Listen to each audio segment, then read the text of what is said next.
Imagina un escritorio lleno de papeles, lápices, dibujos de criaturas extrañas y palabras que parecen saltar de una página a otra. En una esquina hay un sombrero imposible, en otra un gato con cara traviesa, y en algún lugar entre rimas juguetonas, peces de colores, huevos verdes y personajes con nombres memorables, aparece uno de los autores más reconocibles del siglo XX, el Dr. Seuss. Puede que hayas escuchado antes algunas de sus frases más famosas, o quizá recuerdes alguno de sus libros, llenos de ritmo, humor y criaturas que parecen haber salido de un sueño. Pero lo interesante es que detrás de ese nombre tan peculiar había una persona real, con una infancia curiosa, una imaginación muy viva y una manera muy particular de mirar el mundo. Uno de sus libros más famosos, Huevos verdes con jamón, nació de una idea bastante inesperada. No lo escribió porque una mañana se despertara inspirado por el color verde o por un desayuno extraño, sino porque aceptó un reto. Su editor le apostó que no sería capaz de escribir un libro usando solo 50 palabras diferentes. Él tomó esa limitación, que para muchas personas habría sido un problema, y la convirtió en un juego. El resultado fue uno de los libros infantiles más conocidos del mundo. Esa historia dice mucho sobre él. A Theodor Seuss Geisel, que era su verdadero nombre, le gustaban los desafíos, los sonidos de las palabras, las combinaciones imposibles, y la idea de que incluso las cosas más sencillas podían volverse memorables si se miraban con humor e ingenio. Theodor Seuss Geisel nació el 2 de marzo de 1904 en Massachusetts, en Estados Unidos. Más tarde el mundo lo conocería como Dr. Seuss, pero de niño era simplemente Theodor, un niño rodeado por una familia que, sin saberlo, ayudó a encender muchas de las chispas que luego se convertirían en su estilo. Su padre era un empresario exitoso relacionado con la producción de bebidas, y su madre tenía una forma muy divertida de entretenerlo. Inventaba rimas y versos graciosos, incluso sobre sabores de tartas. Puede parecer un detalle pequeño, pero no lo es. A veces, las semillas de una gran vocación aparecen en los momentos más cotidianos. Un niño escucha a su madre jugar con las palabras, reírse con los sonidos, inventar pequeñas canciones, y años después ese niño termina escribiendo algunos de los versos más famosos de la literatura infantil. La infancia de Theodor tuvo además otra influencia decisiva: los animales. Después de que cerrara la empresa familiar, su padre pasó a dirigir el zoológico local. Eso significaba que el pequeño Theodor podía visitar a su padre en un lugar lleno de criaturas de formas, tamaños y comportamientos distintos. Cuando volvía a casa, trataba de dibujar en las paredes los animales que había visto. Es fácil imaginar cómo aquellos paseos entre jaulas, recintos y sonidos extraños fueron alimentando su imaginación. Muchos años después, sus libros estarían llenos de personajes fantásticos con hocicos largos, colas exageradas, cuellos imposibles y gestos muy expresivos. No eran copias exactas de animales reales, pero sí parecían herederos de ese asombro temprano frente al mundo animal. En la escuela secundaria tomó su primera clase formal de arte y empezó a interesarse por el dibujo de caricaturas. También en su casa había un ambiente donde lo extraño y lo creativo parecían bienvenidos. Su padre, por ejemplo, disfrutaba inventando aparatos rarísimos con nombres larguísimos y cómicos. Ese gusto por las palabras absurdas, por las ideas rebuscadas y por el humor un poco disparatado, aparece después, con total claridad, en el universo del Dr. Seuss. Sus libros no solo cuentan historias, también parecen celebrar la alegría de imaginar cosas que no existen, de nombrarlas de formas extravagantes y de dejar que la lógica se estire un poco para hacer sitio a la diversión. Cuando cumplió 18 años, Theodor dejó su casa para estudiar en Dartmouth College. Allí se involucró en la revista humorística de la universidad llamada Jack O'Lantern y llegó a ser su editor. Ser editor significa decidir qué textos, dibujos e ideas se publican. Así que ya desde joven no solo dibujaba y escribía, sino que también pensaba en cómo presentar el humor a los demás. Pero durante esos años cometió una falta contra las normas del campus y recibió un castigo. Ya no podía colaborar oficialmente con la revista. Fue entonces cuando comenzó a usar un nombre falso para seguir enviando sus trabajos. Ese nombre, con el tiempo, acabaría convirtiéndose en uno de los seudónimos más famosos del mundo. Seuss venía de su propio segundo nombre y más tarde añadió doctor delante, en parte porque a su padre le habría encantado verlo convertido en médico. Es curioso pensar que uno de los grandes autores infantiles del siglo pasado adoptó ese título no por ejercer la medicina, sino casi como un guiño familiar y literario al mismo tiempo. Después de graduarse, Theodore viajó a Inglaterra para continuar sus estudios y prepararse para ser profesor universitario, pero al cabo de un tiempo comprendió que esa no era la vida que quería. A veces, descubrir la propia vocación también consiste en darse cuenta de lo que no encaja. Allí conoció a Helen Palmer, que estudiaba inglés, y ella jugó un papel muy importante en su vida. Se casaron y regresaron juntos a Estados Unidos en 1927. De vuelta en Nueva York, Theodore empezó a trabajar como caricaturista. Publicó dibujos y textos en revistas muy conocidas, como Life y Vanity Fair, y poco a poco fue encontrando su lugar profesional. Su estilo gustaba porque era visualmente distinto y porque tenía una personalidad muy marcada. No era un dibujante que intentara parecer serio o elegante en el sentido tradicional. Su humor visual ya comenzaba a tener algo saltarín, impredecible y un poco absurdo. Luego trabajó durante años en publicidad, dibujando caricaturas para anuncios. Uno de esos anuncios se hizo muy famoso en Estados Unidos gracias a una frase pegadiza: "Quick, Henry, the Fleet". El público la recordaba y la repetía, y los personajes del anuncio siguieron usándose durante muchos años. Es interesante detenerse ahí, porque la publicidad le dio a Theodore un entrenamiento muy valioso: aprender a captar la atención rápido, usar imágenes memorables y encontrar frases que se quedaran dando vueltas en la cabeza. Todo eso después aparecería en sus libros. Sus historias infantiles tienen algo del ritmo de una consigna inolvidable y de la fuerza visual de una caricatura que uno recuerda incluso después de cerrar la página. Aunque trabajaba mucho, seguía dibujando en casa y soñando con hacer algo más personal. Uno de los pocos espacios donde sentía verdadera libertad creativa era el de la literatura infantil. Además, le gustaban mucho los niños y quería ayudarles a leer. Aquí aparece una parte conmovedora de su biografía. Aunque él y Helen no pudieron tener hijos, sentía un cariño sincero por el mundo infantil.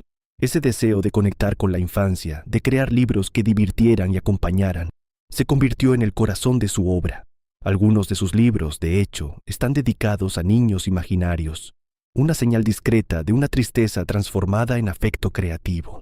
Su primer libro infantil apareció en 1937 y se tituló "Y pensar que lo vi en la calle Mulberry". Pero llegar a publicarlo no fue fácil. Fue rechazado 27 veces antes de que alguien decidiera aceptarlo. 27 veces es muchísimo. Cualquier persona podría haberse rendido mucho antes, guardar el manuscrito en un cajón y pensar que simplemente no servía para eso. Él no lo hizo. Siguió insistiendo hasta que encontró una oportunidad. Esa parte de su historia es especialmente valiosa, porque a veces al mirar a alguien famoso parece que todo le salió bien desde el principio, cuando en realidad hubo rechazo, frustración y mucha perseverancia detrás. Durante la Segunda Guerra Mundial, Theodore empezó a hacer caricaturas políticas semanales para revistas. Cuando muchos hombres estadounidenses fueron al ejército, él ya era demasiado mayor para combatir, así que contribuyó de otra manera, creando dibujos y películas de entrenamiento para el ejército. Fue entonces cuando se mudó a California, y allí viviría el resto de su vida. Después de la guerra, él y Helen compraron una antigua torre de observación en La Joya y la transformaron en su hogar. La imagen parece salida de uno de sus propios libros. Un escritor viviendo en una torre alta, rodeado de luz, jardín e imaginación. En esa casa tenía un espacio de trabajo donde escribía durante al menos 8 horas al día, interrumpiendo a veces la labor para cuidar el jardín. También era muy exigente consigo mismo. Durante el primer borrador de un libro ilustrado podía escribir entre 500 y 1000 páginas, y luego tirar casi todo. Eso ayuda a desmontar la idea de que sus libros salían simplemente porque tenía talento y ya está. No, había una enorme cantidad de trabajo detrás. Sus textos parecen ligeros, sencillos y espontáneos, pero esa sencillez estaba muy trabajada. Encontrar la palabra justa, el ritmo preciso y el dibujo que mejor acompañaba la rima requería tiempo, prueba, error y paciencia. Una anécdota muy divertida de esos años muestra bien su sentido del humor. Su número de teléfono se parecía mucho al de una pescadería local, así que, cuando alguien llamaba por error pidiendo pescado, a veces, en lugar de limitarse a corregir a la persona, él le enviaba un dibujo del pez que había pedido. No tenía ninguna obligación de hacerlo. Lo hacía porque le parecía gracioso. Ese tipo de respuesta juguetona dice mucho sobre cómo funcionaba su mente. Para él, una equivocación cotidiana también podía transformarse en una pequeña escena creativa. Con el tiempo, su estilo se volvió inconfundible. Usaba palabras simples, repeticiones, sonidos divertidos y rimas que hacían que sus historias fueran fáciles de leer en voz alta. Eso fue clave para ayudar a muchos niños a aprender a leer. Libros como El gato ensombrerado y Huevos verdes con jamón no solo entretuvieron a generaciones enteras, también fueron herramientas de lectura, y eso no fue casualidad.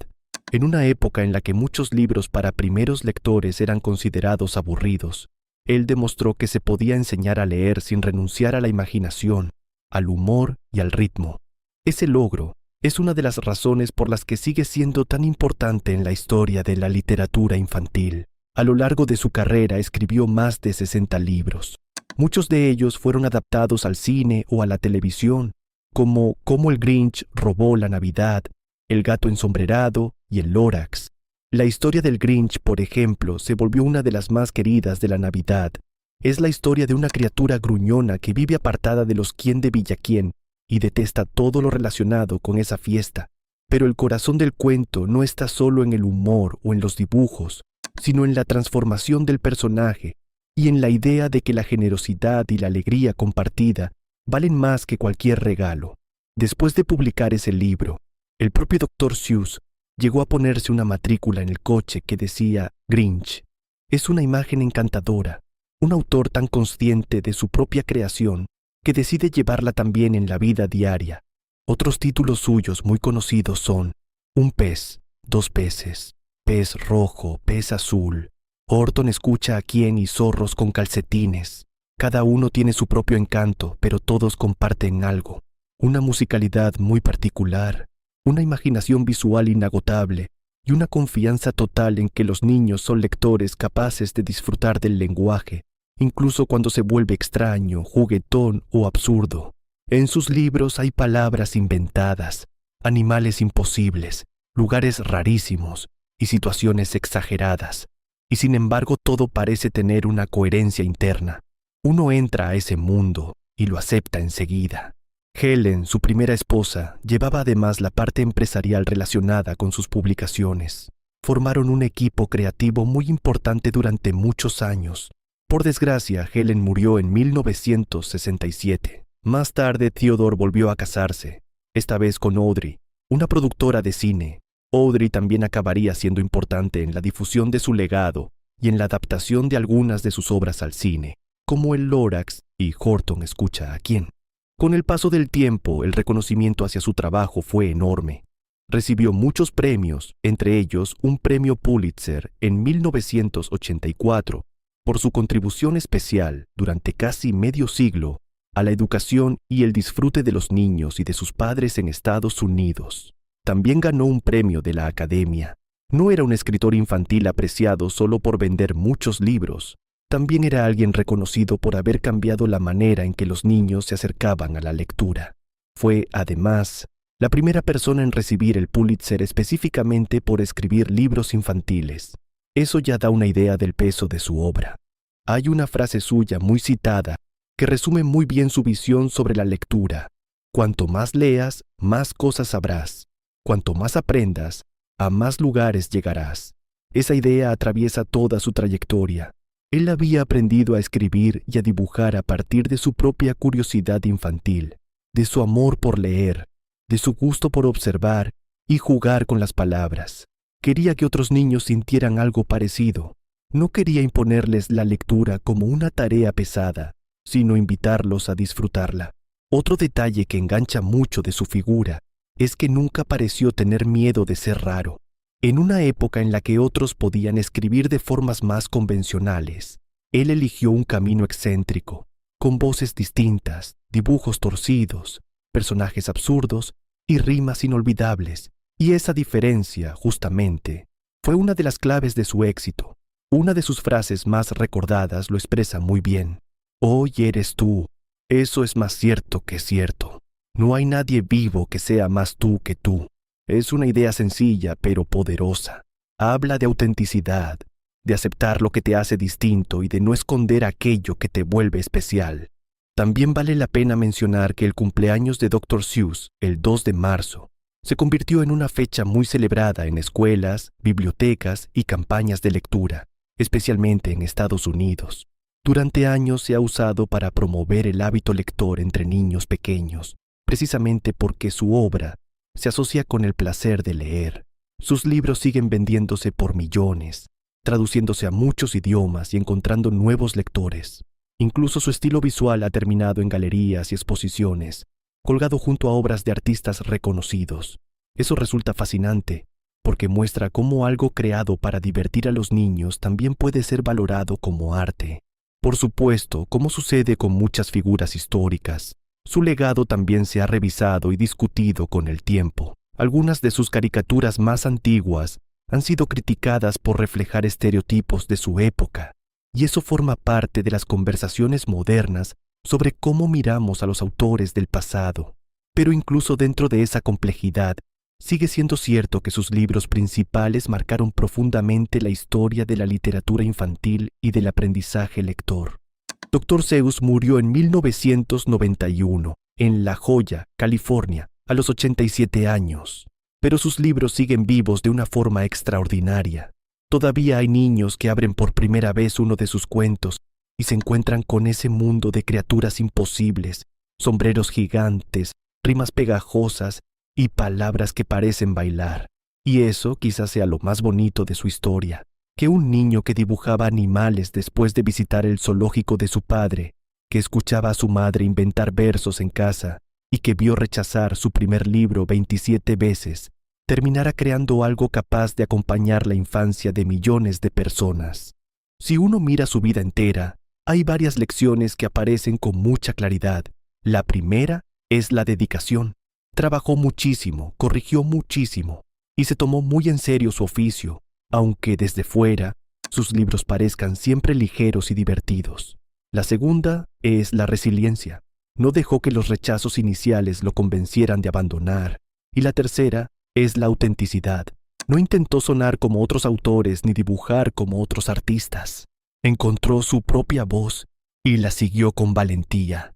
Quizá por eso su historia sigue resultando tan inspiradora, porque no habla solo de un autor famoso, sino de alguien que convirtió su rareza, su humor, su gusto por las rimas y su manera peculiar de dibujar en una forma de arte, y eso puede hacer pensar a cualquiera en sus propias inclinaciones. Tal vez te guste escribir, tal vez dibujar, tal vez inventar chistes, contar historias, rimar palabras, crear personajes o imaginar objetos absurdos con nombres larguísimos.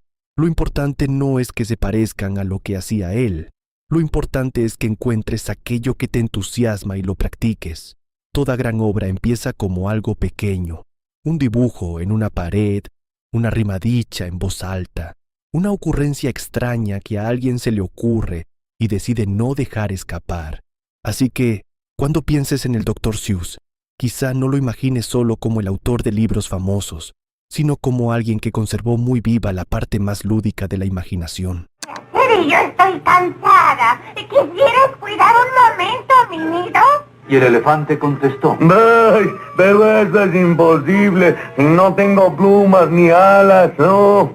¿Y quiere que le empoñe su huevo? Es muy pequeño, señora, y lo podría aplastar. Durante el día bajo el ardiente sol, en la noche bajo la feroz tormenta. Alguien que entendió que aprender puede ser divertido, que leer puede sonar como música y que la creatividad no siempre nace de parecer serio, sino a veces de atreverse a ser extraño. Y tal vez esa sea una de las mejores cosas que dejó, la idea de que la fantasía, el humor y la lectura pueden ir de la mano y de que un buen libro infantil No tiene por qué hablarle a los niños desde arriba, sino ponerse a su altura, mirarlos con respeto y hacerles un guiño cómplice antes de empezar a rimar.